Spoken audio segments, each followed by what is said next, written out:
There's the Bonnie cart with all of her wonderful gizmos and tricks and magic and wizardry. This is the water meter for the home. It's in the parkway between the sidewalk and the curb. And right in the center of this gauge is a little silver sprocket. And that silver sprocket is very sensitive, and if it's turning, water's moving. Potable fresh water's moving into the house. If it's not someplace you can see, like running the dishwasher or washing your hands, then it's someplace you can't see. So go find the leak. This valve right here, parallel is on, perpendicular is off. That's not your valve. That's not your valve. You might need it sometime. I'll show you your valve. Up here, the front of the house, by the main sewer cleanouts. This is the main shutoff valve to the house. And on that, and over here, that right there. Okay, that's a pressure regulator, which is also a backflow preventer. Now, that little blue right there, that's the handle, parallel and perpendicular, remember? It should be excavated. This box should be excavated like the lawn sprinkler box. About 3 inches underneath it, lined with gravel, so that when it time comes, you can find it. As it is now, this box is going to keep filling up and filling up and filling up. And, you know, if you have an emergency, that's where you're going to have to go. And not so good. Not so good.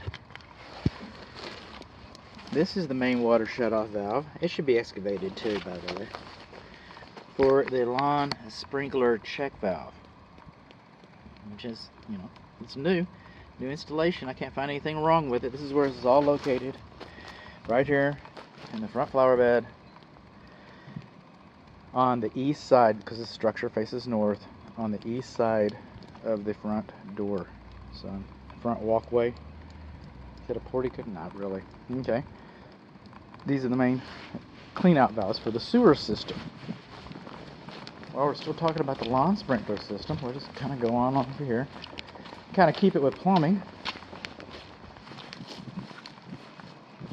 Over there on the fence. I don't have galoshes on yet. But right there, there's 2 of them, and the one on this side, closest to the house, that is the weather sensor for the lawn sprinkler system.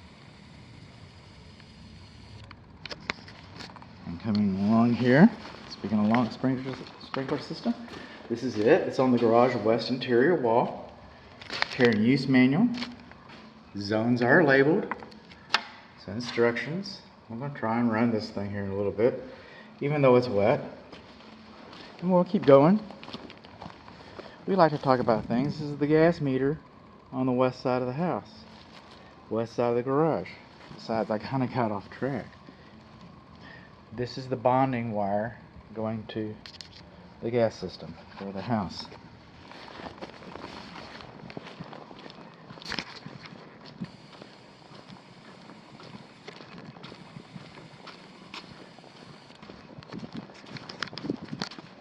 Polishing up on my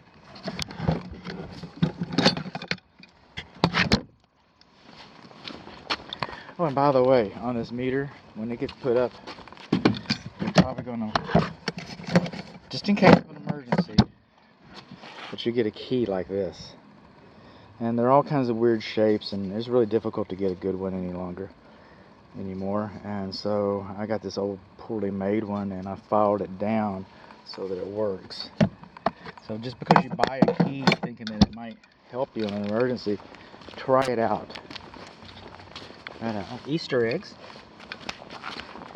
I'm supposed to check the water pressure to the house at the closest bib faucet to the water meter. And that would be this one over here. We're looking for between 60. We're looking for lead free. But some of them aren't. We're looking between 60 and Between 40 and 80 psi is what we're looking for. And we got just a little over 40. That's enough. People say, oh, I want more pressure, I want more pressure. What you're really looking for is flow. And 40 is enough. You might be able to, the pressure regulator valve that I showed you earlier, you might be able to adjust that and get a little more pressure into the home. Be careful about that, because more isn't always better. You want enough pressure into the home. So if you're going to adjust the pressure to the house, you're going to want